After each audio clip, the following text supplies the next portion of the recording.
તો કેમ છો વિદ્યાર્થી મિત્રો, વર્લ્ડ ઇનબોક્સ એકેડમી ગાંધીનગર દ્વારા સંચાલિત મેઇન સ્પેશિયલ સિરીઝમાં તમારું હાર્દિક સ્વાગત છે, જેમાં પરીક્ષાના પર્સપેક્ટિવથી કોઈ એક મહત્વના મુદ્દાને 360 ડિગ્રી ચર્ચા કરીએ છીએ. જો એ ટોપિક સંબંધિત કોઈ પણ સવાલ મેઇન્સ પરીક્ષામાં આવશે, ડીવાયએસઓ, એસટીઆઈ 1, 2 કોઈ પણ પરીક્ષામાં, તો તમે સરળતાથી એ સવાલને ટેકલ કરી શકશો.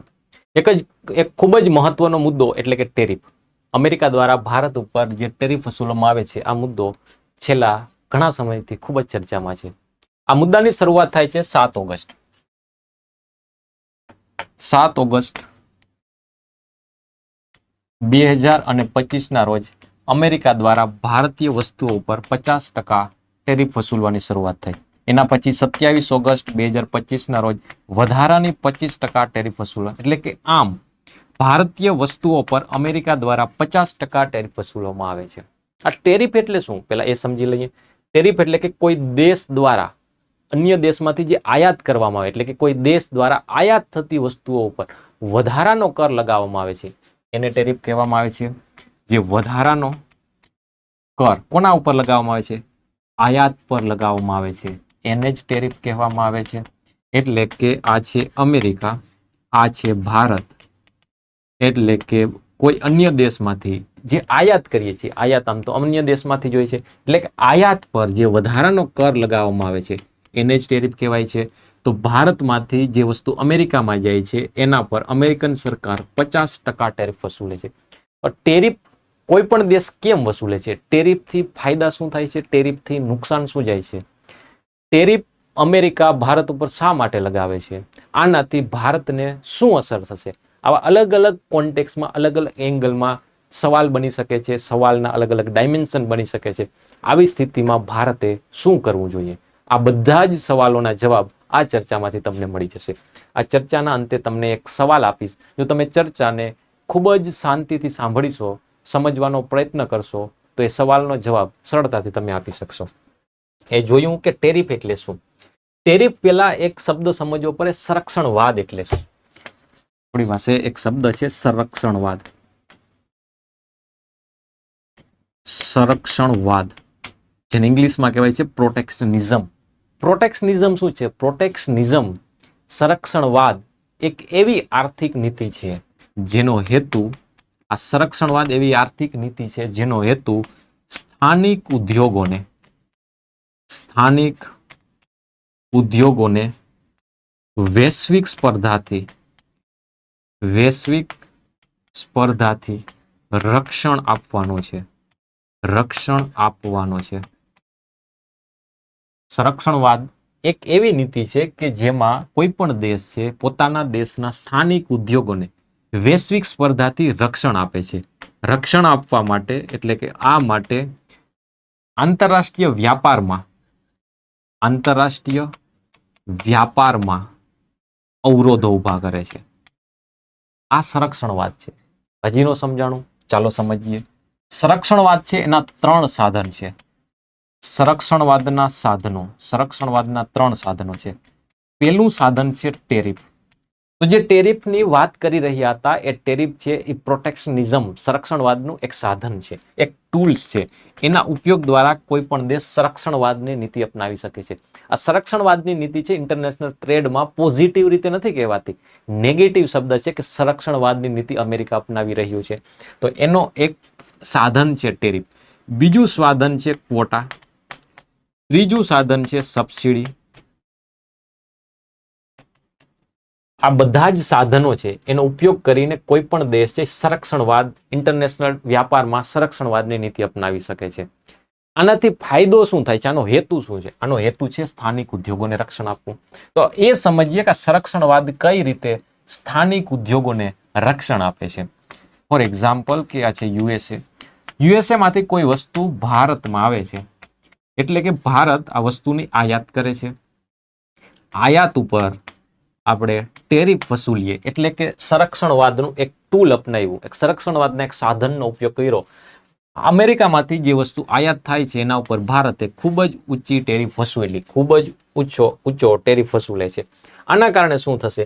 જે વસ્તુ અમેરિકન બજારમાંથી ભારતમાં 100 રૂપિયામાં આવતી હતી, એના ઉપર માની લો કે 100% ટેરિફ વસૂલવામાં આવે છે. તો આ 100 રૂપિયા વાળી વસ્તુ ભારતીય માર્કેટમાં 200 રૂપિયામાં મળશે. એટલે કે ટેરિફના કારણે એ વસ્તુઓ મોંઘી થઈ જશે. વસ્તુઓ મોંઘી થશે તો શું ફાયદો થશે? માની લો કે ભારતની અંદર કાર કંપનીઓના એક્ઝામ્પલ લઈએ કે મહિન્દ્રા છે, ટાટા છે, આની કાર ભારતીય માર્કેટમાં 10 થી 20 લાખની રેન્જમાં વેચાય છે. ચાલો એમાં સ્પેસિફિકલી વાત કરીએ છીએ કે ભારતીય માર્કેટમાં જે 20 લાખની કાર વેચાય છે, એ જ રીતે ટેસ્લા છે અને જે વિદેશી કાર કંપનીઓ છે એ પણ ભારતની અંદર, ટેસ્લા જે ભારતમાં કાર નથી વેચતી, પરંતુ ટેસ્લા છે, આ બધી કંપનીઓને જે રીતે છૂટ જોઈએ છે એવી છૂટ ભારતમાં મળતી નથી. માની લો કે એ કંપનીઓને ભારતીય માર્કેટમાં છૂટ મળી જાય છે, તો શું કરશે કે વિદેશી કંપનીઓ ભારતીય માર્કેટમાં 20 લાખની ભારતીય કાર કંપનીઓ કરતાં પણ વધારે સારી, વધારે ક્વોલિટીવાળી કાર આપી શકે. તો ભારતીય લોકો શું કરશે? ભારતીય લોકો છે ભારતીય કાર ખરીદવાની જગ્યાએ વિદેશી કંપનીની આ કાર ખરીદશે. આના લીધે ભારતીય કાર ખરીદાશે નહીં. ભારતીય કંપનીઓ લોસમાં ચાલશે. ભારતીય કંપનીઓ મંદીના માહોલમાં જતી રહેશે. એટલે કે જ્યારે વિદેશી કંપનીઓ સરળતાથી ભારતમાં એક્સેસ મેળવી લેશે, ક્વોલિટીવાળી વસ્તુ સસ્તામાં વેચશે, તો સામાન્ય રીતે, સ્વાભાવિક રીતે ભારતીય લોકો વિદેશી કાર પસંદ કરશે ને ભારતીય કાર પસંદ નહીં કરે. આના કારણે સ્થાનિક ઉદ્યોગો છે એને નુકસાન પહોંચે છે. આવી સ્થિતિમાં સરકાર શું કરે છે? એના ઉપર ટેરિફ વસૂલે છે. ટેરિફ વસૂલવાને લીધે શું થશે? જે વસ્તુ ભારતીય માર્કેટમાં આવે છે, 20 લાખની વસ્તુ હશે 30 લાખની થઈ જશે, 20 લાખની વસ્તુ હશે 40 લાખની થઈ જશે. એટલે કે 20 લાખની વસ્તુ ઉપર જો 100% ટેરિફ વસૂલવામાં આવે તો એ 20 લાખની વસ્તુ 40 લાખમાં થઈ જાય છે. તો હવે આ 20 લાખમાં વસ્તુ નહીં મળે, પરંતુ આ 40 લાખમાં મળશે. જ્યારે ભારતીય કાર તો 20 લાખમાં મળતી હતી, જ્યારે એની સામે વિદેશી કંપનીઓની કારો 40 લાખમાં મળે છે. કેમ 40 લાખ? એને પાછળનું કારણ છે ટેરિફ. આનાથી ફાયદો કોને થાય છે? ફાયદો થાય છે ભારતના સ્થાનિક ઉદ્યોગો, ભારતની લોકલ ઇન્ડસ્ટ્રીને ફાયદો થાય છે. કેમ કે એની કાર હવે આની કમ્પેરમાં સસ્તી દેખાય છે, તો લોકો આ કાર વધારે ખરીદશે. તો આ સંરક્ષણવાદનું એક સાધન એટલે કે ટેરિફ. ટેરિફ દ્વારા કોઈ પણ દેશ પોતાના દેશની લોકલ ઇન્ડસ્ટ્રી, સ્થાનિક ઉદ્યોગોને સંરક્ષણ આપે છે, જેનાથી આની કાર વેચાય છે, આ કંપનીઓના પ્રોફિટ વધે છે, આ કંપનીઓ મજબૂત બને છે. એટલે કે સ્થાનિક ઉદ્યોગોને મજબૂત બનાવવાનું કામ ટેરિફ કરે છે. બીજો ટેરિફથી શું ફાયદો થાય છે? ટેરિફથી બીજો ફાયદો થાય છે કે અહીંયા જે વિદેશી કાર કંપનીઓ ઉપર, ઇન જનરલ વિદેશી વસ્તુઓ ઉપર જે કર વસૂલવામાં, ટેરિફ વસૂલવામાં આવે છે, એના લીધે સરકારની આવક વધે છે. આ મુખ્ય ફાયદા એ છે, એના લીધે કોઈ પણ દેશ છે ટેરિફ વસૂલતો હોય છે. તો ટેરિફ એટલે શું એ સમજાણું. હવે છે ક્વોટા. ક્વોટા શું છે? ક્વોટા દ્વારા પણ કોઈ પણ દેશ છે પોતાના દેશના સ્થાનિક ઉદ્યોગોને સંરક્ષણ આપી શકે છે. ક્વોટા અંતર્ગત ભારત સરકાર એવું નક્કી કરી શકે કે વિદેશમાંથી કોઈ એક વર્ષમાં મેક્સિમમ 500 લક્ઝરી કારની આયાત થઈ શકે, એનાથી વધારે નહીં થઈ શકે. તો 500 કારનો ક્વોટા નક્કી કરી દીધો છે. 500 કાર ખરીદાઈ જશે, 500 કારની આયાત થઈ જશે, પછી લોકોએ ભારતીય કાર ખરીદવી પડશે. તો ક્વોટા દ્વારા પણ વિદેશમાંથી આવતી વસ્તુઓને પ્રતિબંધિત કરી શકાય છે, અથવા તો એના ફ્લોને ઘટાડી શકાય છે. ત્રીજી વસ્તુ છે સબસિડી. સબસિડીમાં શું થઈ શકે છે? ચાલો, સરકાર ટેરિફ પણ નથી વસૂલતી, સરકાર છે ક્વોટા પણ નક્કી નથી કરતી, છતાં એમને સ્થાનિક ઉદ્યોગોને સંરક્ષણ આપવું છે. આ સ્થિતિમાં શું કરી શકે છે? ભારતીય કાર કેટલામાં વેચાય છે? 20 લાખમાં. વિદેશી કાર ટેરિફ વિના કેટલામાં વેચાતી હતી? ટેરિફ વિના 20 લાખમાં વેચાય છે. તો બની શકે કે વિદેશી કંપની 20 લાખમાં વધારે સારી ક્વોલિટી આપે છે, તો ભારતીય લોકો છે વિદેશી કાર ખરીદે છે, કેમ કે બંને છે લગભગ સેમ પ્રાઇસમાં મળે છે. પરંતુ ભારત સરકાર છે ભારતીય કાર કંપનીઓને દર કાર દીઠ 5 લાખ સબસિડી આપે છે. એટલે કે હવે આ કાર કંપનીઓએ 20 લાખની જગ્યાએ 15 લાખમાં કાર વેચવી પોસાય છે. ભારતીય કાર હવે 15 લાખમાં વેચાય છે. કેમ 15 લાખમાં વેચાય છે? કેમ કે સરકાર એને સબસિડી આપે છે. સબસિડી આપવાના કારણે સ્થાનિક ઉદ્યોગોને ફાયદો મળે છે અને એ વસ્તુ સસ્તામાં વેચી શકે છે. હવે વિદેશી કારની સાપેક્ષે ભારતીય કાર સસ્તામાં મળે છે, તો ભારતીય કાર ફરી ખરીદાશે. એટલે કે કોઈ દેશ છે ટેરિફ, ક્વોટા અથવા તો સબસિડી દ્વારા સ્થાનિક ઉદ્યોગોને રક્ષણ આપી શકે છે. સ્થાનિક ઉદ્યોગોને રક્ષણ આપે છે સરકારની આવક વધે છે, ઓવરઓલ ભારતીય અર્થતંત્ર વધારે મજબૂત બને છે. આવું કામ એટલે કે કોઈ પણ દેશ છે સંરક્ષણવાદની નીતિઓ દ્વારા આવું કામ કરી શકે છે. આવી રીતે એમને ફાયદો થાય છે. હવે પ્રશ્ન એ છે કે ટ્રમ્પ શું કામ ભારત ઉપર ટેરિફ લગાવે છે અને કયા કારણો હોઈ શકે છે.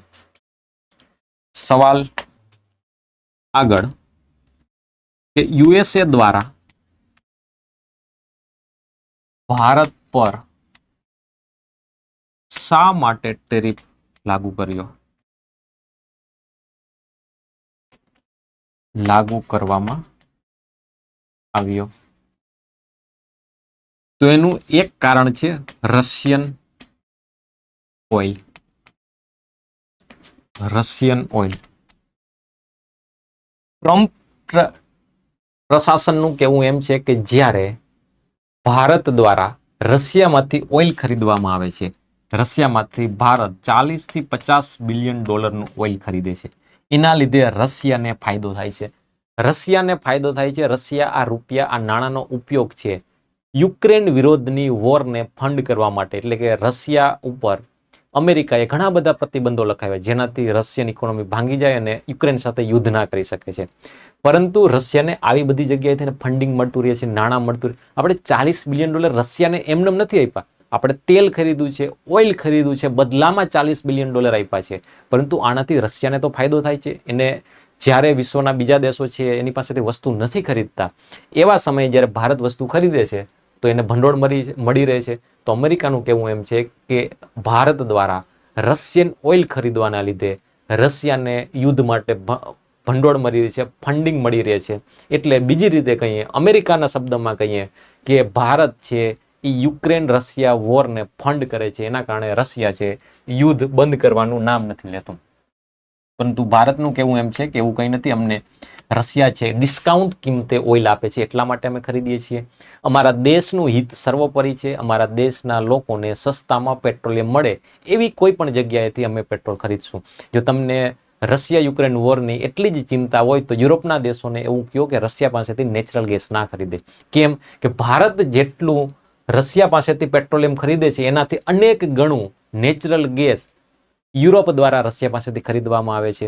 તો પહેલા તમે તમારું કરો, પછી અમને સલાહ આપજો. ભારતનો કાઉન્ટર આવો છે. તો એક તો કારણ એ છે કે રશિયન ઓઇલ ખરીદવાના લીધે. બીજું કારણ એ છે કે વ્યાપાર ખાધ. વેપાર ખાધ. વેપાર ખાધ એટલે શું? અમેરિકામાંથી ભારતમાં 40 બિલિયન ડોલરની વસ્તુઓની આયાત થાય છે, જ્યારે ભારત અમેરિકાને 80 બિલિયન ડોલરની નિકાસ કરે છે. આ સ્થિતિમાં ભારતને ફાયદો છે. ભારત 40 બિલિયનની આયાત કરી અને 80 બિલિયનની નિકાસ કરે છે. તો ભારતને ટ્રેડ સરપ્લસ લગભગ 40 થી 45 બિલિયન હોય છે, જ્યારે અમેરિકાને અહીંયા ટ્રેડ ડેફિસિટ છે. ટ્રેડ ડેફિસિટ એટલે કે વેપાર ખાધ. વેપાર ખાધ અમેરિકાની કેટલી છે? લગભગ 40 થી 45 બિલિયન ડોલર જેટલી છે.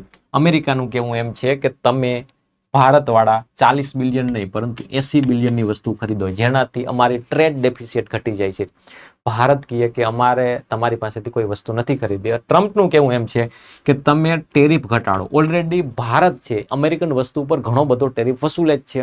કેમ કે જો ટેરિફ ના વસૂલે તો ભારતની અંદર અમેરિકન વસ્તુઓનું પૂર આવી જાય, ફ્લડેડ થઈ જાય. કેમ કે અમેરિકન વસ્તુ થોડી સસ્તામાં મળશે, એટલા માટે ભારત છે અમેરિકન વસ્તુ પર ટેરિફ વસૂલે છે. એમાં ખાસ કરીને કૃષિ પેદાશો, ડેરી પેદાશો, કૃષિ અને ડેરી પેદાશો ઉપર ભારત સરકાર દ્વારા ખૂબ ઊંચો ટેરિફ વસૂલવામાં આવે છે. જો આવું કરવામાં ના આવે તો અમેરિકન એગ્રીકલ્ચર પ્રોડક્ટ ભારતીય માર્કેટમાં સસ્તામાં મળશે અને ભારતીય ખેડૂતોની વસ્તુ નહીં વેચાય તો ભારતીય ખેડૂતોને યોગ્ય ભાવ નહીં મળે તો ભારતીય ખેડૂતો માટે આ સારી સ્થિતિ ના ગણાય. એટલા માટે ભારત છે એ અમેરિકન વસ્તુઓ ઉપર ખાસ કરી એગ્રીકલ્ચર અને ડેરી પ્રોડક્ટ ઉપર ટેરિફ ના ઘટાડી શકે. જ્યારે આ વેપાર ખાધ વધારે હોવાના લીધે અમેરિકાનું કહેવું છે કે અમારે વેપાર ખાધ ઘટાડવો છે. તો અમેરિકા કઈ રીતે વેપાર ખાધ ઘટાડી શકે? અમેરિકા પણ 50% ટેરિફ લેશે. એના કારણે ભારતમાંથી જે 80 બિલિયનની વસ્તુઓનો નિકાસ થાય છે, હવે અમેરિકન માર્કેટમાં વસ્તુઓ મોંઘી મળશે, ભારતીય વસ્તુઓ મોંઘી મળશે, એટલે કે અમેરિકન લોકો ઓછા ખરીદશે. એના કારણે હવે અમેરિકન બજારમાં 80 બિલિયનની જગ્યાએ કદાચ એવું બને કે 60 બિલિયનની જ નિકાસ થઈ શકે. એટલે કે ભારતનો નિકાસ અમેરિકામાં ઘટશે. હવે ટ્રેડ ડેફિસિટ જે 40 બિલિયનનો તે ઘટીને 20 બિલિયનનો થઈ જશે. તો અમેરિકાનું કહેવું એમ છે કે તમે ટેરિફ નહીં ઘટાડો તો અમે ટેરિફ વધારી દેશું, જેનાથી ટીટ ફોર ટેટની નીતિ દ્વારા ટ્રેડ ડેફિસિટ ઘટાડવાનું અમે કામ કરીશું. તો રશિયન ઓઇલ ખરીદીએ છીએ. આ વેપાર ખાધની વાત છે. એના સિવાય રશિયા સાથેના ભારતના સંબંધો, રશિયા સાથેના સંબંધ,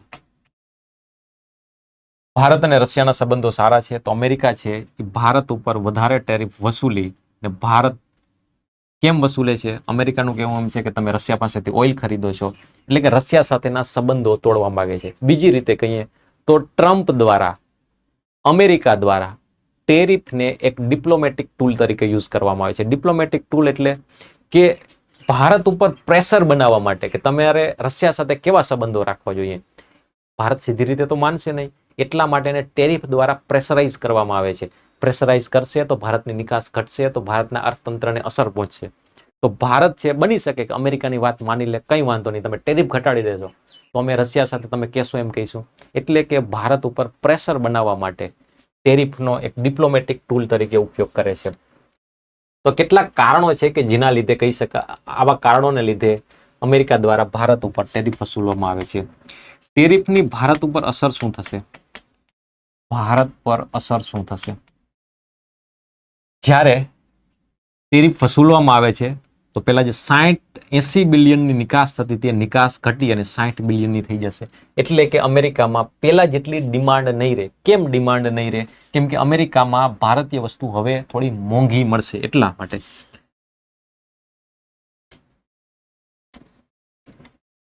નિકાસમાં ઘટાડો. તો નિકાસ ઘટશે તો શું સમસ્યા આવશે? નિકાસ ઘટશે એટલે કંપની છે રિલાયન્સ, એક કંપની છે ટાટા, એક કંપની છે મહિન્દ્રા, એક કંપની છે અદાણી. ઇન જનરલ બીજા શબ્દોમાં કહેવું હોય તો કહી શકાય કે જે ભારતીય ઉદ્યોગો છે, ભારતીય કંપનીઓ છે, એની નિકાસ ઘટે છે. તો એને પ્રોડક્શન શું કરવું પડશે? એમને ઉત્પાદન, પ્રોડક્શન ઘટાડવું પડશે. કેમ કે એની નિકાસ ઘટી છે, માંગ ઘટે છે. જ્યારે પ્રોડક્શન ઘટે છે, ઉત્પાદન ઘટે છે, તો બીજી રીતે કહીએ તો જીડીપી ઘટે છે. જીડીપી એટલે શું? જીડીપી એટલે કે દેશની અંદર જે વસ્તુઓ અને સેવાનું પ્રોડક્શન થયું છે એનું મૂલ્ય. જેટલું વધુ પ્રોડક્શન એટલી વધારે જીડીપી. તો પ્રોડક્શન ઘટે છે તો જીડીપી પણ ઘટશે. જીડીપી ઘટે એને કહેવાય છે કે દેશની આર્થિક વૃદ્ધિ અટકે છે, આર્થિક વૃદ્ધિ ઘટે છે, આર્થિક વૃદ્ધિ ઓછી થાય છે. એટલે કે દેશની જીડીપીમાં ઘટાડો થશે. કેટલો થશે? અમુક ઇકોનોમિસ્ટનું કહેવું એમ છે કે ભારતની જીડીપી 0.4% જેટલી ઘટી જશે. જીડીપી ઘટે એને જ કહેવાય છે આર્થિક વૃદ્ધિમાં ઘટાડો થશે. જ્યારે દેશમાં જીડીપી ઘટવાની વાત હોય, આર્થિક વૃદ્ધિ ઘટાડાની વાત હોય, બીજી રીતે કહીએ કે નાની એવી મંદી આવી શકે છે. જેટલી ઇકોનોમી ઉપર એવી કોઈ ખાસ અસર નહીં થાય, નાના એવા પ્રમાણમાં. તો આ બધાના લીધે શું થશે? આ બધાના લીધે બેરોજગારીનું પ્રમાણ વધે છે. કેમ કે જ્યારે અર્થતંત્રમાં ઉત્પાદન વધારવું હોય તો વધારે લોકોને રોજગારી આપવાની જરૂર પડે. જ્યારે ઉત્પાદન ઘટાડવું છે તો જે લોકોને રોજગારી છે એને પણ ફાયર કરી દેવામાં આવશે. એટલે કે અર્થતંત્રમાં બેરોજગારીનું પ્રમાણ વધે છે. આના સિવાય બીજું શું થઈ શકે છે? આના સિવાય વ્યાપાર યુદ્ધ ચાલુ થઈ શકે છે. વ્યાપાર યુદ્ધ ચાલુ થઈ શકે છે. વ્યાપાર યુદ્ધ કોને કહેવાય છે? જ્યારે એક દેશ, ફોર એક્ઝામ્પલ કે ભારતીય વસ્તુઓ પર અમેરિકા ટેરિફ વસૂલે છે તો ભારત સેમ પગલાં લેશે કે અમેરિકામાંથી જે વસ્તુ ભારતમાં આવે છે ભારત પણ એના ઉપર ટેરિફ વસૂલે છે. એટલે કે સામ સામે એકબીજા દેશ છે, તીર અને તલવાર લઈને નહીં, પરંતુ ઇકોનોમિક પોલિસી દ્વારા તમે અમારા ઉપર ટેરિફ લગાવશો, અમે પણ તમારા ઉપર ટેરિફ લગાવીશું. તમે 25%, અમે 50%, તો આ 100%, તો કે આ 200%. એવું અમેરિકા અને ચીન વચ્ચે હમણાં જોવા મળેલું 2025માં કે એકબીજા દેશો એકબીજા પર, એકબીજાની આયાતો પર ટેરિફ વસૂલતા હતા. એટલે કે એનો વધારો કરતા જતા. આને કહેવાય ટેરિફ વોર. ટેરિફ વોર, વ્યાપાર યુદ્ધ કોને કહેવાય? તો બે કે તેથી વધારે દેશો એકબીજા દેશોમાંથી થતી આયાતો પર ટેરિફ વસૂલી, ટેરિફમાં વધારો કરી, પ્રતિબંધો લગાવી અને આર્થિક સંઘર્ષમાં ઉતરે, એટલે કે ઇકોનોમિક કન્ફ્લિક્ટમાં ઉતરે છે. એને કહેવાય વ્યાપાર યુદ્ધ. તો વ્યાપાર યુદ્ધની સ્થિતિ આવી શકે છે. વ્યાપાર યુદ્ધની સ્થિતિ આવે છે તો બંને દેશો વચ્ચેના સંબંધો છે બગડી શકે છે. સંબંધો બગડી શકે છે. ટ્રમ્પ પોતાના પર્સનલ ઇસ્યુ માટે આ રીતે કરે છે, એના કારણે ભારત અને અમેરિકા વચ્ચેના સંબંધો બગડી શકે છે. તો ટ્રમ્પ એના પર્સનલ રીઝન માટે ઠીક છે, પરંતુ લોંગ ટર્મની અંદર જે ભારત અને અમેરિકાના સંબંધમાં સુધારો આવી રહ્યો હતો એ હમણાં અટકી ગયો છે. તો આ બધા કારણો છે, આ બધી સમસ્યાઓ થઈ શકે છે. શું આગળની રાહ છે? શું કરી શકાય? આગળની રાહ એટલે કે આ ટ્રમ્પ ટેરિફ છે એની અસરને ઓછી કરવી હોય તો શું પગલાઓ લઈ શકાય છે? તો એક તો વાટાઘાટો કરી શકાય છે, વ્યાપારિક કૂટનીતિ, વ્યાપારિક કૂટનીતિ, વાટાઘાટો કરી શકાય છે કે અમેરિકા સાથે WTOમાં કે અમેરિકા જે પગલાં લઈ રહ્યું છે એ પગલાઓ બરાબર નથી, એટલે કે ઇલીગલ છે. હમણાં જ નવેમ્બર 2025માં અમેરિકન સુપ્રીમ કોર્ટનું કહેવું એમ છે કે ટ્રમ્પ દ્વારા જે ટેરિફ વસૂલવામાં આવે છે એ ટેરિફ ઇલીગલ છે. ટ્રમ્પ પાસે આવી સત્તા નથી કે આ રીતે ટેરિફ લાગુ કરી શકે છે. તો વ્યાપારિક વાટાઘાટો કરી શકાય કે આ જે કામ કરો છે બરોબર નથી, ટેબલ પર આવી ચર્ચા કરીને કંઈક સમાધાન કરી શકાય છે. અમેરિકાનો ઇસ્યુ શું છે? અમેરિકાનો ઇસ્યુ છે કે ભારત અને અમેરિકાની વ્યાપાર ખાધ વધારે છે, તો ખાધ કઈ રીતે ઘટાડી શકે એના માટે કંઈક પગલાઓ લઈ શકાય છે. તેનું WTOમાં જઈ શકાય છે. બીજું શું કરી શકાય છે? વ્યાપારનું વૈવિધ્યકરણ થઈ શકે છે. વ્યાપારનું વૈવિધ્યકરણ થઈ શકે છે. જ્યારે અમેરિકા ભારત ઉપર ટેરિફ વસૂલે છે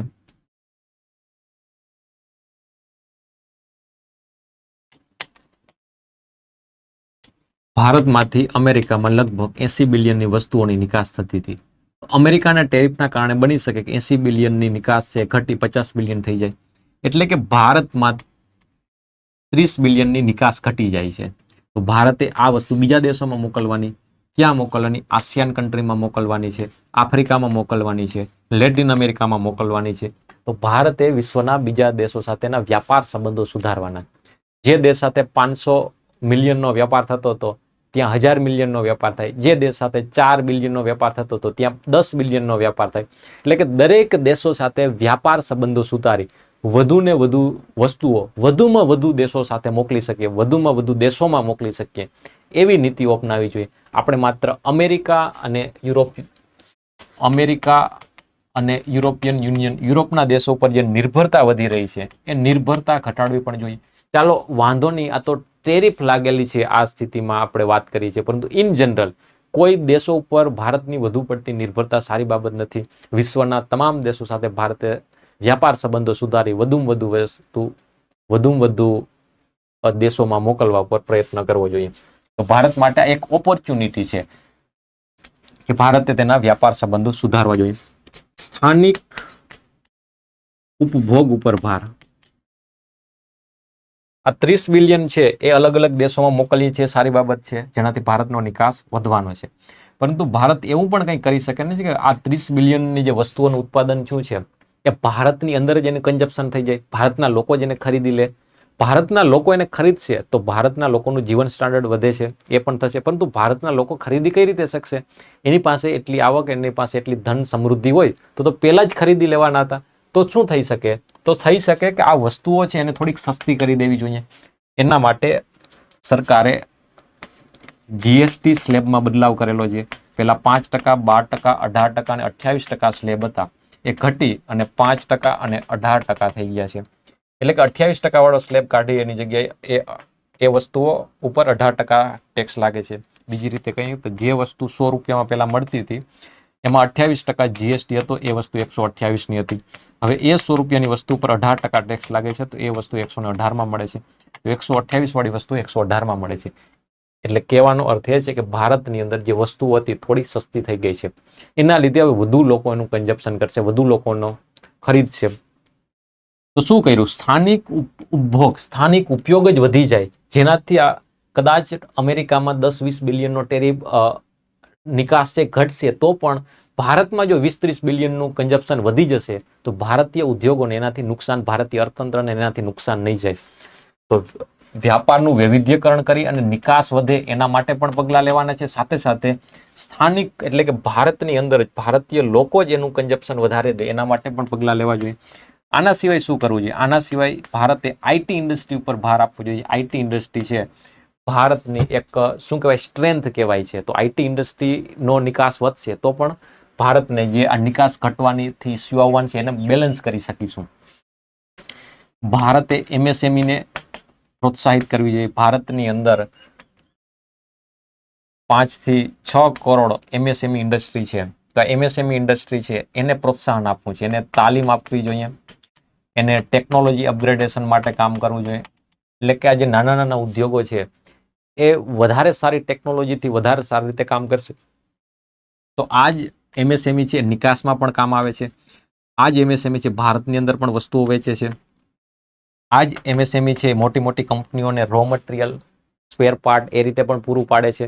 તો જ્યારે એમએસએમઈ સ્થાનિક નાના ઉદ્યોગોને ભાર આપીશું, ઓલ ઓવર ભારતનું જે લોકલ ઇન્ડસ્ટ્રી છે વધારે મજબૂત બનશે. જ્યારે ભારતની લોકલ ઇન્ડસ્ટ્રી વધારે મજબૂત બનશે તો આ ઇન્ડસ્ટ્રી નિકાસ કરે છે વસ્તુ સસ્તામાં અને ક્વોલિટીવાળી વસ્તુ વેચી શકશે. એટલે કે યુરોપ છે, અમેરિકા છે, આ બધા દેશોમાં ટેરિફ હોવા છતાં પણ ભારતીય વસ્તુઓ છે એ માર્કેટની અંદર પ્રવેશ કરી શકશે. આપણે પછી વ્યાપારના વૈવિધ્યકરણ દ્વારા આફ્રિકા અને લેટિન અમેરિકા, આસિયાન દેશોમાં પણ જવું છે. તો ક્વોલિટીવાળી સસ્તી વસ્તુ ક્યારે બનશે? જ્યારે ભારતના ઉદ્યોગો ક્વોલિટીવાળી વસ્તુ સસ્તામાં પ્રોડ્યુસ કરી શકશે ત્યારે આ વસ્તુ શક્ય બને છે. તો આ ઉદ્યોગોને ઉપર ભાર આપવો જોઈએ. પછી ગ્રીન ટેકનોલોજી ઉપર પણ ભાર આપવો જોઈએ. ગ્રીન ટેકનોલોજીના ઉપયોગ પર ભાર આપીશું તો એના કારણે જેમ કે નજીકના ભવિષ્યમાં બની શકે કે યુરોપના દેશો છે કાર્બન ટેક્સ લાગુ કરવાના છે. યુનાઇટેડ કિંગડમ કદાચ પહેલો દેશ બનશે કે જે કાર્બન ટેક્સ લાગુ કરશે. તો જ્યાં પ્રદૂષણ, જે વસ્તુના ઉત્પાદનથી વધારે પ્રદૂષણ થતું હશે એવી વસ્તુઓ ઉપર વધારે ટેક્સ લાગુ પડશે. જો આપણે ગ્રીન ટેકનોલોજી ઉપર ભાર આપીશું તો ભારતીય વસ્તુઓ ઉપર આવા વધારાના ટેરિફ, વધારાના ટેક્સ લાગુ નહીં પડે. ભારતીય ઉદ્યોગો મજબૂત, સુરક્ષિત રહેશે, નિકાસ વધતો રહેશે. તો શું ચર્ચા થઈ છે? ચર્ચા એ થઈ છે કે ટ્રમ્પ દ્વારા ટેરિફ વસૂલવામાં આવે છે. કેમ વસૂલવામાં આવે છે એ કારણો જોઈએ. આ ટેરિફ છે એ સંરક્ષણવાદનું જસ્ટ એક ટૂલ છે, એક સાધન છે. આના સિવાય કોટા છે, સબસિડી છે, એ પણ સંરક્ષણવાદના જ ટૂલ્સ છે, સંરક્ષણવાદના જ સાધનો છે. સંરક્ષણવાદ છે સ્થાનિક ઉદ્યોગોને બચાવવાનું કામ કરે છે. સંરક્ષણવાદ અને ખાસ કરીને ટેરિફના કારણે ભારત ઉપર શું અસર થશે એ વાત કરી. ભારત આ ટેરિફને જે નેગેટિવ ઇફેક્ટ આવશે, નેગેટિવ ઇફેક્ટને ઘટાડવા માટે કેવા પગલાઓ લઈ શકે એની ચર્ચા કરી છે. આના ઉપરથી એક પ્રશ્ન બની શકે છે.